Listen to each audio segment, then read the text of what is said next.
Hi Mia, hi Peng, how are you today? Oh, pretty good, thank you. That's very good. Thank you so much for coming in. It's lovely to meet you after talking to you on the phone. You too. Thank you. Alrighty, before we start, just really quickly, I'll just give you my business card, just so you have some contact details for me. Fantastic. My mobile number and my email address. Thank you. And this is our credit guide. So this is just something we need to give to you. So it explains our credit policy and our privacy, and how we disclose any information to any other third parties, to obtain information about you, basically. Okay, fantastic. So Mia, on the phone we did have a chat around you do maybe struggle with English just a little bit. Me not so much as my partner, but I can reiterate everything to him later. Okay, sure. So if there's anything that you're not 100% sure on or you don't quite understand, just make sure that you let me know and I'll try and explain it in a different way. Fantastic. Okay. Alrighty, so when we were talking on the phone, you gave me some details. So you're wanting to purchase your first house, you're a permanent resident of Australia, which is great, and you're self-employed, both of you are self-employed, and your incomes are a little bit varying sometimes. Yes, so I gained all the information that was sent across from the lady at the front, and I've brought everything in to her for you to have a look at earlier with everything from our accountant and our business and our certificates of being Australian citizens. We brought in all our ID and everything else that was on the list. Yeah, okay, perfect. And I do have all of that, so thank you so much for bringing all of that in. I really appreciate it. It can be a bit tricky sometimes getting everything together. Yes. Alrighty, so what I've done some homework, done a little bit of research. So we're really, really lucky you're actually eligible for a first home buyer's grant, or in a scheme, I should say. And what does that So because there's two types. There's one for if you're purchasing or you're building or purchasing what they call a brand new house, so never been lived in, or there's one if you're purchasing an existing property. So even though the house you're wanting to purchase or the unit is very new, but it has obviously been lived in previously, so that means that you are actually exempt from paying any stamp duty, which is really good.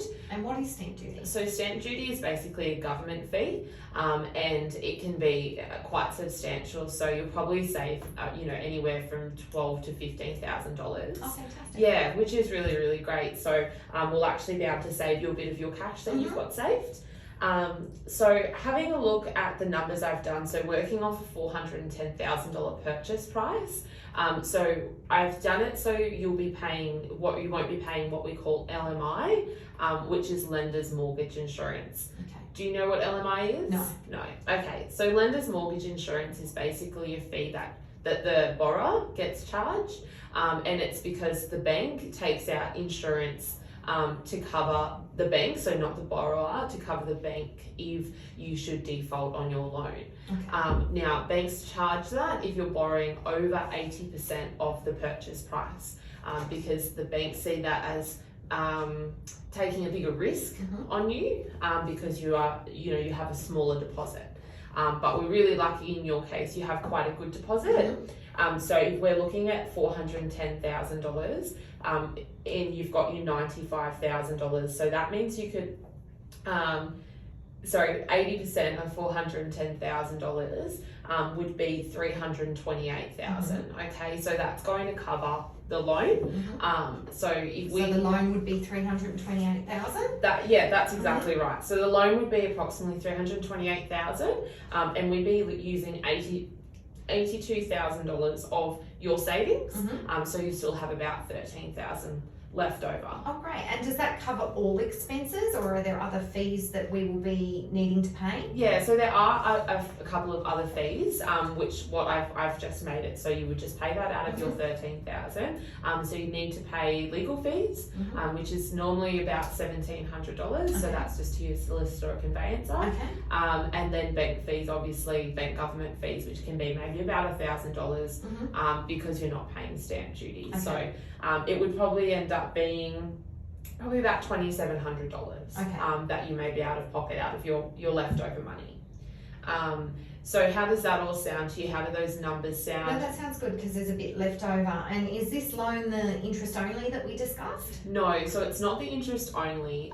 So with Suncorp, which is the lender that I found will probably be most favourable to your circumstances, they don't particularly offer interest only loans for owner-occupier properties. And are there banks that would offer that with us being self-employed? They definitely would. However, they would expect you to have a much larger deposit. Mm-hmm. So some of them want like a 50% deposit, Right. and things like that. So with you wanting to go interest only, I do understand why you would think why that would be attractive, Mm-hmm. because your repayments are lower. But considering that you aren't really intending on staying in this property very long, and you're thinking you may want to have a baby and buy a bigger house or things like that. Mm-hmm. If you are paying interest only, it does make it a little bit tricky because you're not actually paying off anything of the property. You're only paying the interest to the bank. Okay. Okay, so yes, repayments will be a little bit higher, but you will be paying off your loan to the bank. And would you be able to maybe get back to me as to what 50% would be and what the difference in the repayments would be? Yeah, As to definitely. if we come up with that larger amount of a deposit as opposed to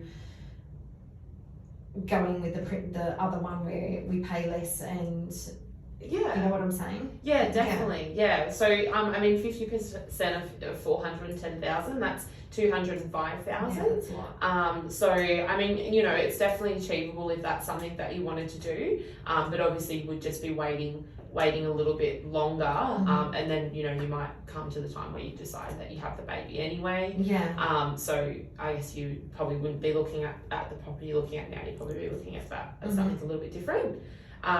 So yeah, we can definitely do that. That's not a worry at all. What I'll do is I'll run you through what I've got here for you. Okay. I've managed to find a really good rate for you, minimal fees and things like that as well.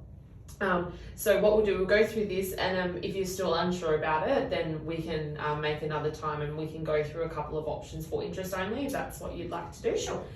So what I have here is a Suncorp loan. So I understand that you don't bank with Suncorp at the moment, which is okay. Okay. Now Suncorp are just offering a really, really good rate because you are borrowing under that 80%. So the rate is variable, so it means the rate can change. Okay. So if interest rates go up, your rate may go up, but as well if they go down. Okay. And why would we choose a variable rate when we could lock it in at a cheaper one? Yeah, so I mean a variable rate at the minute at 2.98, because you aren't intending on being in the property for only going to really be there for a little while. If you were to fix it, it may limit your options as far as selling or portability and things like that of the loan. So I wouldn't be able to move without extra costs if it was fixed. That's right, yeah. Okay. So if it was a fixed loan, and at the moment the most competitive fixed rates are 3 to 4 years. But if you may not be there for 3 years, so you may actually incur quite substantial fees to get out of it. It could be $10,000 or $15,000 if you have the baby and you wanting to say sell the property to then be able to buy another property. Is that something that you could send across in an email as well with those other details, so we could do a bit of research on our own? Yeah, absolutely, definitely. And at the minute, if you were to do a 1 to 2 year variable rate, they would be over 3%. So the rate would be a little bit higher. Okay. Now the establishment fee for Suncorp is $400. And that is incorporated into that 2,500 that you said we would just be spending? Yeah, that's right. So that's all incorporated into that. Now settlement fee, what's really good is most banks will also charge you an additional settlement fee, but for the month of May, then Suncorp are actually not charging a settlement fee, so that saves you about $250, which is really good. And on this particular loan, there's also 0 monthly fees and 0 annual fees. Oh, that's good. Yeah. So you're not going to be paying fees, while you're trying to pay off your loan, which is really great. And as I said, you're exempt from stamp duty as well. So your repayments on $328,000 at 2.98% would probably be a month, would probably be about $2,600. How much were you sort of thinking that you would pay? I mean, obviously we want to keep them as low as possible because we wanted to put money back into the business to grow that. Yep. Because when I have a baby, I'm not going to be at the business and we'll have to pay someone else. So I guess if that's something that you could let us know the differences would be, that would be good as well, because then we could take that back and discuss it. Yeah, definitely. So I've checked on Suncorp if you were to go interest only. So if your interest only rate was about 3.2%, which is where it was sitting, your monthly repayments would probably be about $2,500. So it's only really saving you $100 a month. Right. Okay. So not much. Not very much, and that's the thing. It's all very relative as well. So you know, for an extra $100 a month, you are actually paying off your house, not just paying interest to the bank. So when we move, then we'd have a bit more in money to be able to use for another property? That's right, yeah. So you would be paying more off the house, so you'd build up equity quicker in the property. Sorry, what's equity? So equity is basically the difference from how much you owe on the loan to what the property is worth. Okay. So that's sort of your money almost. Okay. So you can use equity to you know, purchase another house and then maybe keep this one as an investment property. If it is an investment property, banks are then more favourable around giving you interest only terms because of the tax benefits and things like that. Okay. Yeah. So what do we think about all of this? I mean, I guess it's very confusing still because it's the first time that we bought a house. I guess if you could put everything in writing, we could go back and possibly do a little bit of research to break things down a little bit more for especially my husband to understand. Yeah. Perhaps if you could put something together so we could have a look through it, that would be great. Yeah, absolutely. We can definitely do that. And is Suncorp the only option? Suncorp is not the only option. We do deal with, we're not exclusively exclusive to Suncorp. So we do deal with up to 38 different banks. Suncorp are quite favourable to your circumstances, but I can definitely send through a couple of different options, just so you know you know for yourself that you've looked at everything. And again, going back to those fees, is that your fee covered in that as well? What do we pay you? Yeah, so really lucky. I mean, so yes, the banks do pay us a small commission for basically introducing you to them and doing the loan for you. So their commission is it's not even 1% of the total loan amount. So for this loan, Suncorp would pay us about $2,050. That doesn't come from you, that comes from the bank. So that's not a charge to you. We do charge a brokerage fee, I guess you'd say, of $200, and that's just for getting the loan docs together, doing the research, doing all the hard work for you basically.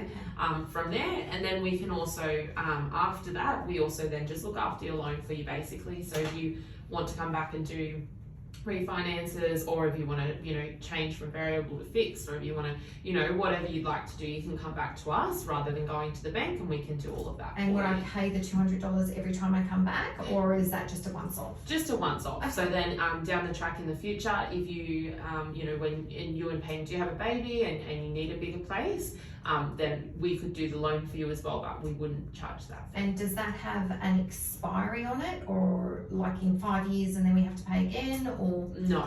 So it is just a one-off fee. Yeah. So, you know, and then we can look after, you know, all of your needs in the future, really around lending. Oh, good. Yeah. Okay. So what I'll do, like I said, is I'll send through some details to you, and I'll give you a couple of different options, and I'll outline the differences in repayments. I'll also outline how the loan would reduce if you were interest only or if you were principal and interest, and show you the difference in that as well.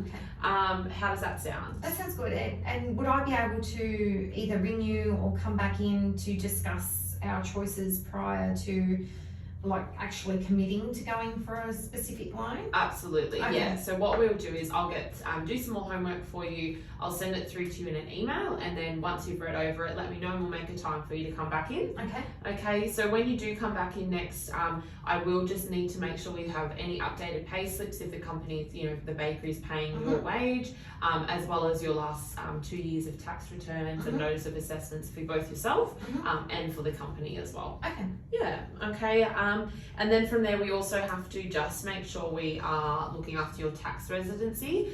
So as far as anti-money laundering goes, we just need to confirm if you are a tax resident in any other country, such as Taiwan or anything like that. All Australian now. All Australian? Sure, okay. Now, within regards to the property, would I give the real estate agent your details so that they know that you're handling the sale? Absolutely, Okay. yeah. So, and we have quite a good relationship with the majority of the agents here in town anyway.